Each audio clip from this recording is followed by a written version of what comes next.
Setting the scene, the Cold War, with yours truly, Mr. Samples.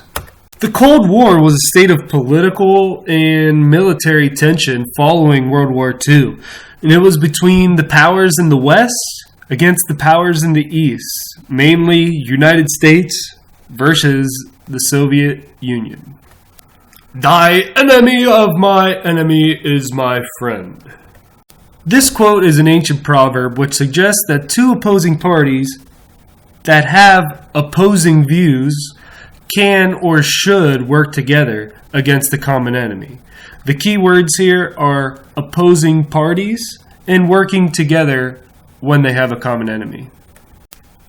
The earliest known expression of this concept is found dating to around the 4th century BC, while the first recorded use of the current English version came in around 1884, so about 20 years after the end of the Civil War.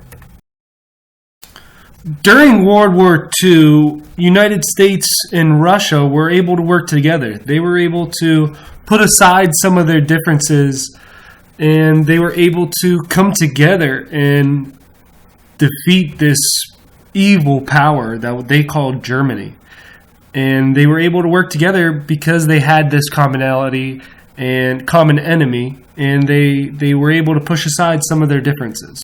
Bonus point opportunity to any brilliant young man or young lady who is able to present the 5 most valid differences: economic, militarily, social, or cultural differences that these two countries have between them.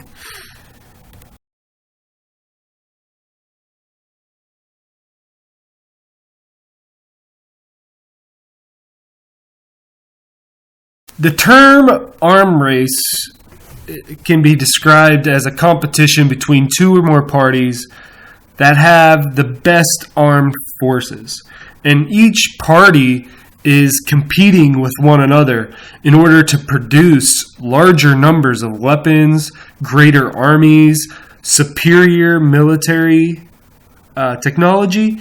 And the term escalation comes up because both sides are continuing to improve their army, continuing to improve their weapons, continuing to improve their technology, but it's coming to a stalemate. And the only way that the other can respond is by getting more weapons. And it's basically like a gorilla pounding his chest to show his power. How much can I have? How much can I get? How much force can I show to my opponent that I can put on them? And that's what this arm race was about. It was an escalation of weapons and technology, and it was basically just a big show. Who can have the most, and who can outproduce the other. In summary, the Cold War was a hostile rivalry between the United States and the Soviet Union, and it lasted multiple decades, from the late 1940s until the year I was born, 1991.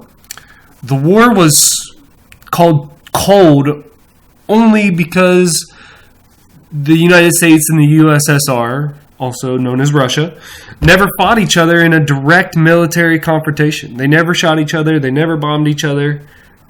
But both superpowers threatened each other with that idea or that threat of nuclear annihilation. And if one of them were to send a nuke, then the other would send one right back at them, and then we would no longer have the world. So that's what prevented the Cold War from turning into a hot war as opposed to a cold war. During the Cold War, the Americans and Soviets competed for allies.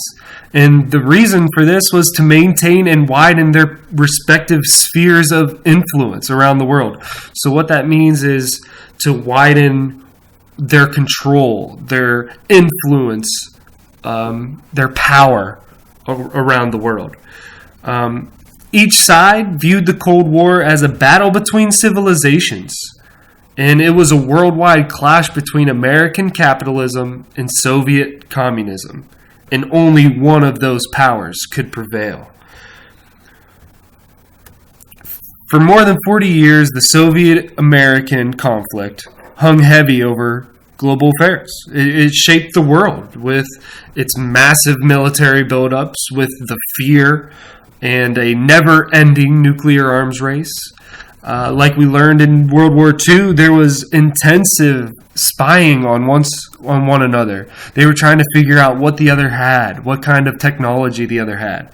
And speaking of technology, they had a fierce technological competition. And each side tried to gain the upper hand in preparation if the war became a hot war.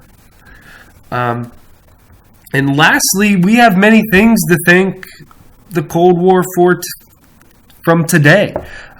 It shaped every aspect of American society. It lasted almost 4 decades, from 1940 until 1991. So really 5 decades, 50 years or 40 years. We'll say 40 years, 4 decades. And its politics and its military and diplomacy, its education system, its culture, even our highway system today. It's shaped many, many aspects of our American society. So we should be very thankful that it was not a hot war, that neither side sent nuclear bombs, and we should be very happy. The world today wouldn't be the same if it wasn't a Cold War. So we should be very thankful for that.